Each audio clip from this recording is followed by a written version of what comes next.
जय हिंद दोस्तों, आप सभी को वीडियो क्लास में स्वागत है। मैं मुकेश गुप्ता। आज मैं आप लोगों को प्रैक्टिस सेट क्लास 7 लेकर आया हूं, जो आप लोगों को पिछले मैं क्लास 6 तक प्रैक्टिस सेट करवा चुका हूं। अगर आप लोगों को वीडियो पसंद आ रहा होगा तो वीडियो को लाइक कीजिएगा और शेयर जरूर कीजिएगा।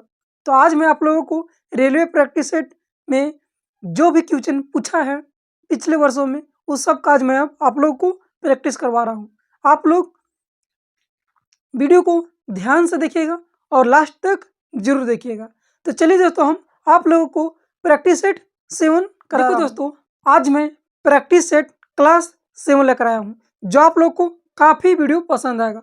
अगर वीडियो पसंद आएगा तो वीडियो को शेयर जरूर कीजिएगा। तो देखिए दोस्तों, पहला प्रश्न इसमें क्या कह रहा है, कितना प्रश्न दिया गया है, करके 0.39 फिर 39 के ऊपर क्या है, रेकरिंग है का साधारण भिन्न में बदलिए। तो जब भी दोस्तों इस तरह का प्रश्न आपको पूछेगा एग्जाम में, तो इसको साधारण भिन्न में बदलने के लिए आप कैसे जल्दी सॉल्व करेंगे। तो देखिए, आपको कुछ नहीं करना है, लिखना है कि 0.33 है और 39 बोलो है, 0.39 है और फिर 39 है। क्या कर रहा है, दोनों पर रिकरिंग कर रहा है, बार बार रिपीट 39 क्या है, आते जाएगा नंबर। रिकरिंग का मतलब क्या होता है कि कोई भी नंबर बार बार रिपीट कर रहा है। 39 आ रहा है, फिर 39, फिर 39, 39, इसी तरह से आगे बढ़ते जाएगा।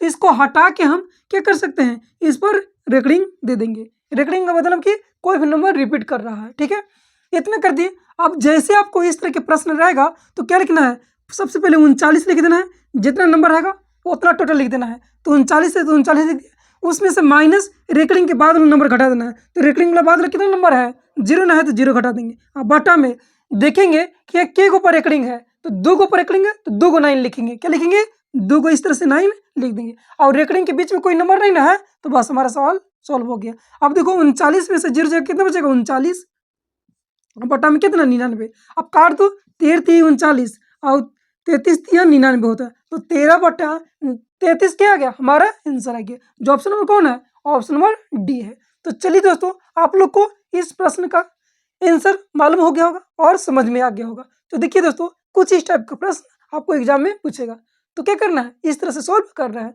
सबसे पहले क्या करना है कि जितना देखो नंबर 39 इसी तरह से रिपीट करते जाएगा, तो 39 के ऊपर बार है। अब देखो जितना नंबर रहेगा टोटल नंबर लिख देंगे, उसमें से रेकरिंग के बाद वाला नंबर को क्या कर देंगे, घटा देंगे। तो रेकरिंग के बाद वाला नंबर कितना है, 0 है, तो 0 घटा देंगे। अब बटा में देखेंगे कि के ऊपर रेकरिंग है, तो 2 के ऊपर रेकरिंग है तो 2 को 9 लिख दिया। ठीक है, अब देखो 39 में से 0 जाएगा तो कितना बचेगा, 39। अब बटा में कितना, 99। अब काटो, 13 39 और 33 99 होता है, तो 13/33 क्या गया, हमारा आंसर आ गया। तो दोस्तों काफी पसंद आ रहा होगा। तो चलिए हम अगला प्रश्न 0.2 के ऊपर बार है, फिर प्लस में 0.3 के ऊपर बार है और प्लस में 0.32 के ऊपर बार है। तो पूछ रहे कि इसका मान क्या होगा। तो दोस्तों, जब भी आपको इस टाइप का प्रश्न पूछेगा तो आपको किस तरह सॉल्व करना है। डायरेक्ट अगर आप लोग सॉल्व कीजिएगा तो हमारा आंसर गलत आ जाएगा। देखिए, डायरेक्ट सॉल्व करेंगे तो 0.2 और फिर 0.3 और 0.32 ये जोड़ेंगे डायरेक्ट, तो 2 और 3 3 6 2 8 और बटन कितना, 0. इतना। इस बार देखो इसमें कोई ऑप्शन में है नहीं ना, इस तरह से गलत सॉल्व होता है। क्या होता है, डायरेक्ट इस प्रश्न को सॉल्व नहीं करना है। तो आइए देखिए कैसे सॉल्व करना है। तो देखिए क्या करना है, इसको कैसे हम सॉल्व कर सकते हैं। देखिए क्या करना है आपको, सबसे पहले 0.2 पर है रेकरिंग, तो 0.2 पर है रेकरिंग तो 2 को लिख देंगे। क्या लिख देंगे, इस तरह से 2 लिख देंगे, क्योंकि 2 है से बार नंबर आते जा रहा है। बार का मतलब कि रिपीट नंबर कर रहा है, इसलिए रेकरिंग आती है। इसलिए 2 पर 2 लिख दें, 2 को 2 लिख दें। और नंबर भी लिख सकते हैं, 2 के ऊपर 2 लिख सकते हैं। उसी तरह से 0.3 है तो 0. क्या लिख सकते हैं, 3 3 3। इसी तरह से एक से अधिक नंबर लिख लेना है। ठीक है, और फिर 0.32 है तो क्या लिख लेंगे, 0.32 लिख देंगे। और फिर 32 भी लिख सकते हैं, यहाँ भी लिख सकते हैं, यहाँ भी इस तरह से नंबर लिख सकते हैं। अब क्या करेंगे, सबको ऐड कर देंगे, हमारा आंसर आ जाएगा। देखिए 4 3 7 हो गया, देखो 3 3 6 2 8 हो गया, फिर देखो 4 3 7 हो गया, 3 3 6 2 8 हो गया, और 0.87। देखिए 0.87 से आ गया, नंबर बढ़ते जा रहा है, तो कितना हो जाएगा हमारा, 0.87 के ऊपर क्या जगह रेकरिंग हो जाएगा। ये हमारा आंसर आ गया। जो ऑप्शन नंबर कौन है, ऑप्शन नंबर ए है। तो दोस्तों, जब भी आपको इस टाइप के प्रश्न पूछेगा तो आपको क्या करना है, एक से अधिक बार में नंबर को लिख देना है। मैंने कम से कम 4 बार तो लिखना ही है। जैसे 2 2 2 2 लिख दिए, और फिर 0.3333 लिख दिए, और देखो 32 है तो 2 बार लिख दिए 32 और 32 लिख दिए। अब क्या करेंगे, सबको ऐड कर देंगे, हमारा आंसर आ जाएगा। तो ऑप्शन कौन है, ऑप्शन नंबर ए है। तो चलिए दोस्तों, आपको काफ़ी समझ में आ रहा होगा। तो चलिए हम अगला प्रश्न में कुछ इस प्रकार से है। क्या कर रहा है कि √9 है और प्लस में 2 इंटू √16 है और प्लस में 3 की √512 का मान क्या होगा। तो दोस्तों ध्यान से देखिए इस प्रश्न को। जब भी आपको एग्जाम में प्रश्न पूछेगा तो इसको मात्र कुछ ही सेकंड में सॉल्व क्या कर सकते हैं, सॉल्व कर सकते हैं। बस आपको क्यूब रूट और क्यूब वर्गमूल याद होना चाहिए। तो देखिए हम जानते हैं कि 512 किसका घनमूल होता है, तो 8 का घनमूल क्या होता है, 512 होता है 8 का। अब 16 का वर्गमूल कितना होता है, तो 4 होता है। ठीक है, अब देखिए 2 ही यहाँ मल्टीप्लाई में है और प्लस में 9 है, तो देखो 4 दूनी के 8, अब 8 8 कितना हो गया 16, और 16 और ये प्लस 9 जोड़ेंगे तो 16 और 9 कितना होता है 25, और 25 का फिर रूट अंडर में है तो 25 का वर्गमूल कितना होता है 5 होता है। तो ये हमारा आंसर आ गया। इसको बिना पेन उठाए आप सॉल्व कर सकते हैं, बशर्ते आपको घनमूल और स्क्वायर याद रहना चाहिए, वर्गमूल। ठीक है, तो चलिए दोस्तों हम अगला प्रश्न में देखिए। दोस्तों चौथा प्रश्न क्या कह रहा है, क्या कह रहा है कि 9 पूर्णांकों का औसत 11 आता है। ठीक है, परंतु गणना करने के बाद यह देखा गया कि भूलवश गणना करते समय 23 के स्थान पर 32 लिख दिया गया है।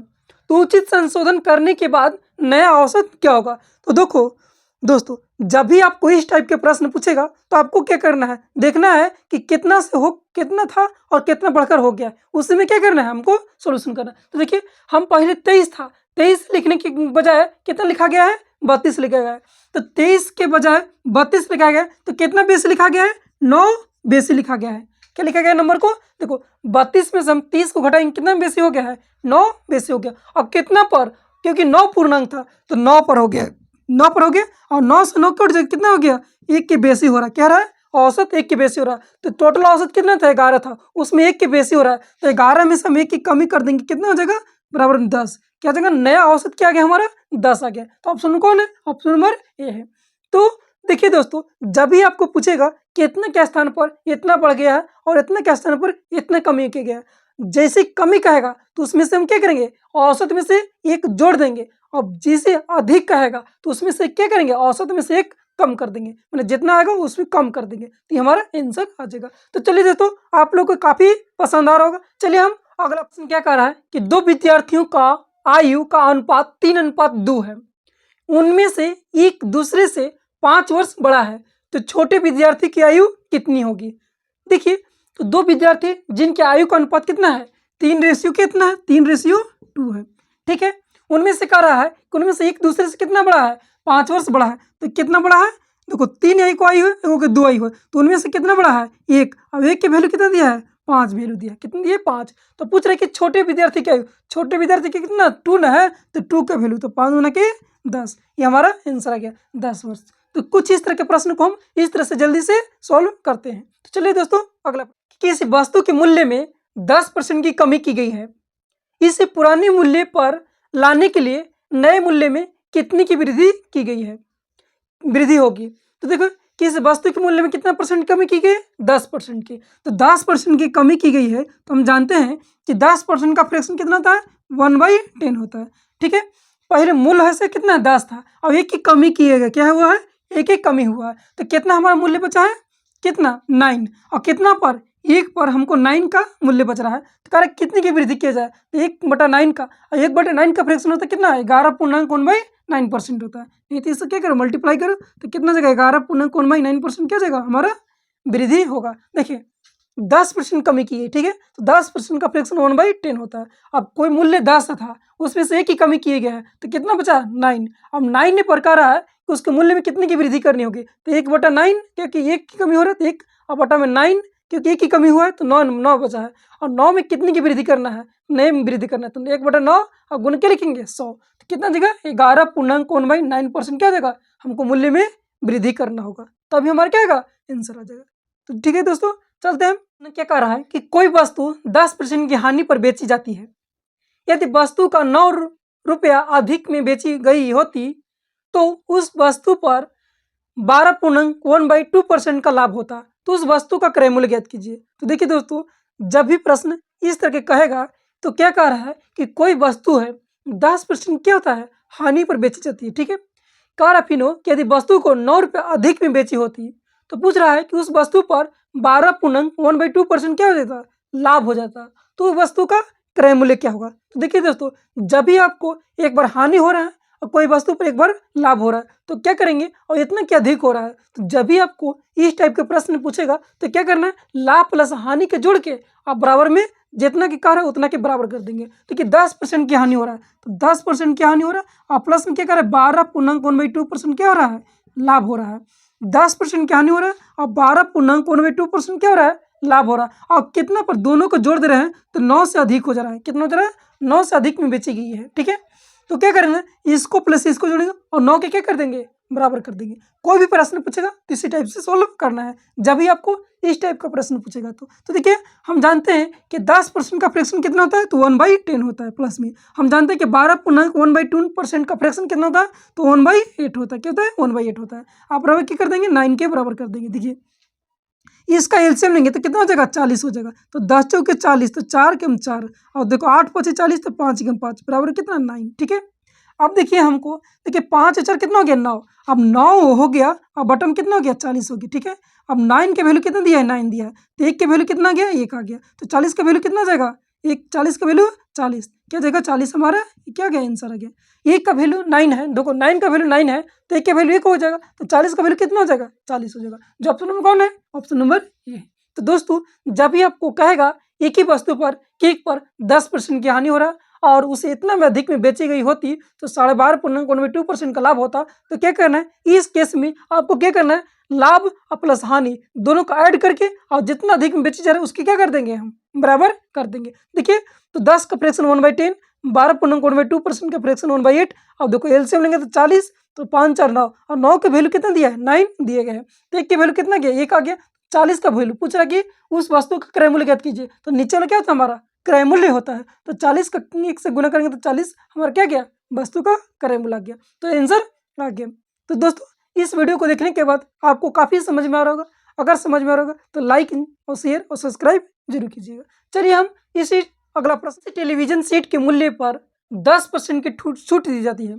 क्या कह रहा है कि किसी टेलीविजन सेट के मूल्य पर 10% छूट दी जाती है, पुनः छूट वाले पर भी 10% की छूट दी जाती है, तो तदनुसार यह क्रमिक छूट एक अकेली कितने प्रतिशत छूट के बराबर है। तो दोस्तों, जब भी कोई वस्तु को 10% का छूट मिल रहा है और उसी पर वस्तु पर और 10% का छूट मिल रहा है, तो कह रहा है कि क्रमिक छूट अकेले छूट के कितने प्रतिशत के बराबर है। तो जब भी दोस्तों इस टाइप का प्रश्न पूछेगा तो आपको किस तरह से सॉल्व करना है। तो देखिए हम इस तरह के प्रश्न को सॉल्व करने के लिए ए बी का रूल लगाएंगे। क्या लगेंगे, ए बी रूल का लगाएंगे। क्या होता है, ए बी रूल होता है कि ए प्लस में बी होता है और माइनस में ए गुने बी बटा में क्या होता है, 100 हमारा हो जाता है। तो देखिए 10% की छूट मिले तो 10% प्लस में 10 और माइनस में 10 गुने 10 और बटा कितने कर देंगे, 100 कर देंगे। देखिए डबल जीरो से डबल जीरो कट गया, तो 20 में से एक जाएगा तो कितना बचेगा, 19%।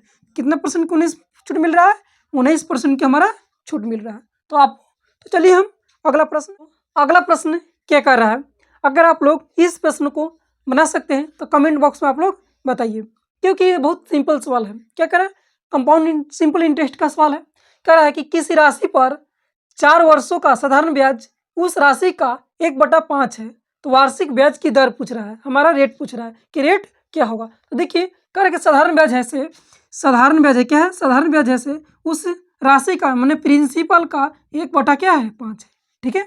तो देखिए सिंपल इंटरेस्ट और बटा में प्रिंसिपल आ जाएगा, तो कितना 1/5 में क्या हो गया, 5 हो गया। हमका सिंपल इंटरेस्ट कितना गया, वो ना गया, और प्रिंसिपल कितना गया, 5 आ गया। तो पूछ रहा है कि रेट ज्ञात कीजिए। हम जानते हैं कि रेट बराबर कितना होता है, रेट बराबर ब्याज और गुने क्या करते हैं, 100 और बटा में क्या करते हैं, मूलधन और गुने समय। तो समय 4 वर्ष है तो 5 की 20, 20 25 100, रेट कितना गया, 5% आ गया। हमारा ऑप्शन नंबर कौन है, ऑप्शन नंबर बी है। तो दोस्तों इस तरह के सवाल को हम इस तरह से क्या कर सकते हैं, जल्दी से सॉल्व कर सकते हैं। तो चलिए हम अगला प्रश्न, 10वां प्रश्न कुछ इस प्रकार से है। क्या कह रहा है कि यदि चक्रवृद्धि ब्याज प्रतिवर्ष संयोजित से 2 वर्ष के पश्चात मिश्र धन मूलधन का 2.25 गुना हो जाता है, तो वार्षिक ब्याज ज्ञात कीजिए। वार्षिक ब्याज की दर ज्ञात करना है। तो देखिए दोस्तों, जब भी आपको इस टाइप के प्रश्न पूछेगा कि मिश्रधन से मूलधन का इतना गुना हो जाता है, तो इस तरह के प्रश्न चाहे 3 वर्ष हो चाहे 2 वर्ष हो, इस तरह के प्रश्न को सॉल्व करने के लिए हम जल्दी एक टेक्निक बताते हैं। क्या करेंगे, 2 वर्ष है तो क्या करेंगे, रूट अंडर कर देंगे, 2 वर्ष लिख देंगे। और देखिए कितना 2.25 वर्ष में इतना गुना हो जा रहा है। आप वाई बटा बटे परसेंटेज कितने लिखेंगे, 100 लिखेंगे। अब हम जानते हैं कि 225 का वर्गमूल कितना होता है, 15 होता है। अब 100 का वर्गमूल कितना होता है, 10 होता है। अब काटेंगे 5 के 10 और 15 कितना गया, 3/2 आ गया। देखिए कितना रेट से कितना 1 बढ़ रहा है, कितना रेट बढ़ रहा है, 1 बढ़ रहा है, कितना पर, 2 पर। और गुने के कर देंगे, 100 कर देंगे, 2 × 10 50%। क्या हमारा रेट 50% आ गया। ठीक है दोस्तों, तो जब भी आपको इस टाइप के प्रश्न पूछेगा कि मिश्रधन है से मूलधन का इतना गुना हो जाता है, तो क्या करना है, डायरेक्ट लिखना है 2 का इसका रटन अंडर रूट करना है। अब हम जानते हैं पॉइंट हटाएंगे 100। अब 225 का वर्गमूल 15 आता है और 100 का कितना आता है, 10 आता है। अब फिर इसको काट दिए तो 2 5 3 15 5 2 10 3/2। रेट पहले कितना था, 2 था, अब बढ़ के कितना हो गया, 3 हो गया। तो 3 हो गया कितना पर, 1 पर, 1 बढ़ा, 1 कितना पर, 2 पर। अब गुने 100 कर देंगे, कितना हमारा रेट आ गया, 50% क्या हो गया है, वार्षिक ब्याज की दर है। तो ये हमारा क्या गया, आंसर आ गया। तो चलिए हम दोस्तों अगला 11वां प्रश्न कुछ इस प्रकार से है। क्या कह रहा है कि ए और बी दिए गए किसी काम को 8 दिनों में कर सकते हैं, बी और सी उसी काम को 12 दिनों में कर सकते हैं, और ए बी एवं सी उसे 6 दिनों में पूरा कर सकते हैं। तो पूछ रहा है कि ए और सी उस काम को कितने दिनों में करेंगे। तो देखिए क्या करना है आपको, सबसे पहले लिखना है कि ए और प्लस में बी उस काम को कितने दिनों में कर रहे हैं, 8 दिनों में कर दे रहे हैं। ठीक है, और फिर लिखेंगे बी और प्लस में सी उस काम कितने दिनों में कर दे रहे हैं, 12 दिनों में कर दे रहे हैं। और तीनों मिलके ए प्लस में बी प्लस में सी उस मिल को काम को कितने दिनों में कर दे रहे हैं, 6 दिनों में। अब क्या करेंगे, 8 6 12 के क्या लेंगे, हम एलसीएम लेंगे। तो इन सब का एलसीएम कितना आ जाएगा, 24 हमारा जगह 24। तो देखेंगे 8 से भाग देंगे 24 में 3 बार में, ए प्लस बी की क्षमता कितना आ गया, 3 आ गया। अब बी प्लस सी की क्षमता 12 दूना के 24 2 आ गया। अब फिर ए प्लस बी प्लस सी की क्षमता 6 चौके 24 4 आ गया। ठीक है, अब देखिए कह रहा कि ए और सी ना ए के मान निकालेंगे। देखिए निकालेंगे हम तो लेकिन ए प्लस बी लिखेंगे, तो ए प्लस बी के लिखेंगे तो सी की क्षमता निकल जाएगा। तो देखो ए प्लस बी कितनी क्षमता कर रहा है, 3 की क्षमता से, और ए प्लस बी प्लस सी तीनों की क्षमता कितना 4 है। तो सी की क्षमता कितना जाएगा, सी की क्षमता 1 आ जाएगा। ठीक है, सी की क्षमता आ गया। अब निकालेंगे ए की क्षमता। देखिए बी प्लस सी की क्षमता कितना है, 2 है, और ए प्लस बी प्लस सी तीनों की क्षमता कितना 4 है। तो ये बी प्लस सी की क्षमता 2 है, तो ए की क्षमता कितना जाएगा, ए की क्षमता जगह कितना 2 हो जाएगा। अब कह रहा है कि टोटल काम कितना है, तो टोटल ऐसे काम है 24 है, और ये उसी की क्षमता, तो ये उसी की क्षमता कितना गया, 2 1 3 हो गया, 3 हो गया, 3 से डिवाइड कर देंगे, 3 8 24। दोनों मिलकर कितने दिनों में पूरा कर सकते हैं, 8 दिनों में क्या कर सकते हैं, काम को पूरा कर सकते हैं। ये हमारा क्या आ गया, आंसर आ गया। तो सवाल को कुछ इस टाइप से क्या करना है, सॉल्व करना है। चलिए दोस्त हम अगला है कि यदि एक कुंड का 3/5 भाग 1 मिनट में भर जाता है, तो पूछ रहा है कि शेष कुंड कितने समय में भरेगा। तो देखिए दोस्तों, जब भी आपको इस टाइप के प्रश्न पूछेगा तो हम कैसे सॉल्व करेंगे। देखिए 3/5 भाग कितना, 3/5 भाग कितना मिनट में भर जा रहा है, 1 मिनट में। 1 मिनट का मतलब 7 सेकंड, 60 सेकंड में क्या कर जा रहा है, भर जा रहा है। अब हम देखो 3/5 ऐसे 60 सेकंड में भर जा रहा है, तो पूछ रहा है कि शेष कुंड कितने समय में भरेगा। तो देखिए शेष जब 5 था, टोटल 5 है, भर जा रहा है, देखो 3 सेकंड में भर जा रहा है, तो कितना अंतर हो रहा है, 2 सेकंड। तो शेष कितना बचेगा, 2 बचेगा। तो देखिए शेष 2 कर देंगे, और बटा में कितना 5 कुंड है, टोटल कितना है 5 है, तो 5 से कटेंगे 12 25 60, और 12 दूना के 24, 24 सेकंड में क्या हो जाएगा, भर जाएगा। जो ऑप्शन नंबर कौन है, ऑप्शन नंबर सवाल। एक व्यक्ति अपनी यात्रा का आधा भाग 6 किलोमीटर प्रति घंटा की चाल से तथा शेष आधा भाग 3 किलोमीटर प्रति घंटा की चाल से तय करता है, तो उसकी औसत चाल क्या होगा। तो देखिए साथियों, जब भी आपकी औसत चाल के पूछेगा तो दो को पूछेगा कि 2 चाल से चल रहा है, एक 6 किलोमीटर प्रति घंटे की चाल से और एक 3 किलोमीटर प्रति घंटे की चाल से चल रहा है। तो औसत चाल बराबर होता है, औसत चाल बराबर में कि औसत स्पीड कहता है 2xy, अब बटा क्या कर देंगे, x प्लस में y से कर देंगे, ये हमारा क्या हो जाएगा, औसत चाल निकल जाएगा जब 2 स्पीड चल रहा है। तो देखिए क्या करेंगे हम, आधा भाग, तो देखो 2 × 6 किलोमीटर प्रति घंटा, और फिर वो कितना चल रहा है, 3 किलोमीटर प्रति घंटा। अब बटा में कितना लिखेंगे हम, 6 प्लस में 3, तो 6 प्लस 3 कितना होता है, 9 होता है, कितना 9 होता है। तो काटेंगे 3 तरीके 9, 3 दूना के 6, 2 दूना के 4 किलोमीटर प्रति घंटा, कितना क्या हमारा 4 किलोमीटर प्रति घंटा, ये क्या गया हमारा आंसर आ गया। ठीक है दोस्तों, तो जब भी आपको इस टाइप के प्रश्न पूछेगा तो क्या करना है, इस तरह से सॉल्व कर देना है। ठीक है, क्या होता है, औसत चाल बराबर होता है 2xy बटा में x प्लस में क्या होता है y होता है।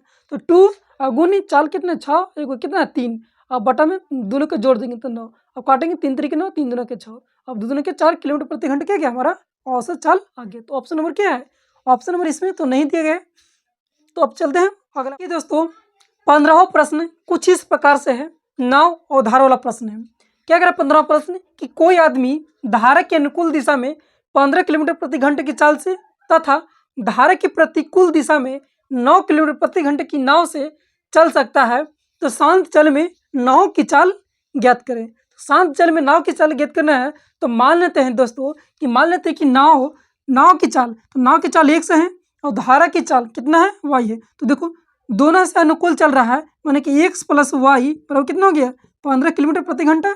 और धारा देखिए क्या करा कि धारा के अनुकूल दिशा में 15 किलोमीटर प्रति घंटे की चाल से, तो मान लेते हैं नाव की चाल x है और धारा की चाल कितना है y है, और दोनों अनुकूल है माने कि माइनस होता है, अनुकूल मैंने विपरीत जा रहा है तो माइनस हो गया कितना 15 किलोमीटर प्रति घंटा की चाल से 15 किलोमीटर हो गया। ठीक है, फिर कह रहा है कि धारा के प्रतिकूल दिशा में 9 किलोमीटर, मैंने धारा की दिशा में जा रहा था x प्लस में y, क्योंकि जब भी पानी धारा की दिशा में ना जाएगा तो तेजी से भागेगा तो दोनों की जोड़ी जुड़ जाता है। तो x प्लस वाई बराबर कितना हो गया 9 किलोमीटर प्रति घंटा। तो पूछ रहा है हमको कि शांत जल में नाव की चाल क्या होगा। देखिए नाव की चाल x न है, तो नाव की चाल ज्ञात करने के लिए हमको क्या करना होगा, x लिखेंगे डायरेक्ट। अब क्या करेंगे, ये दोनों के जोड़ के और 2 से क्या करेंगे डिवाइड करेंगे। देखिए 15 और 9 कितना होता है, 15 और 9 कितना होता है 24 होता है, तो 24 हो गया और 2 से क्या कर देंगे डिवाइड कर देंगे तो 12 किलोमीटर प्रति घंटा, ये क्या हो जाएगा हमारा आंसर आ जाएगा। जो ऑप्शन नंबर कौन है, ऑप्शन नंबर डी है।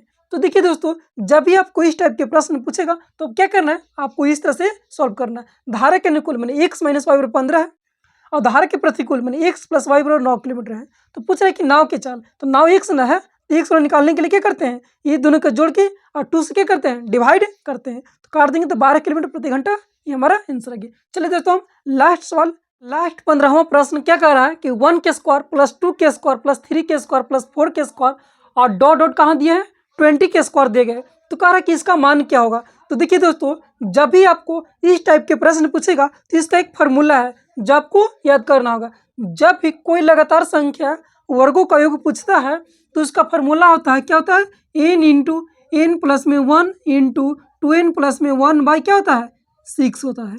जब भी लगातार संख्याओं के वर्गों का योग पूछता है तो क्या होता है, इस फार्मूला पर क्या करते हैं हम पुट करते हैं।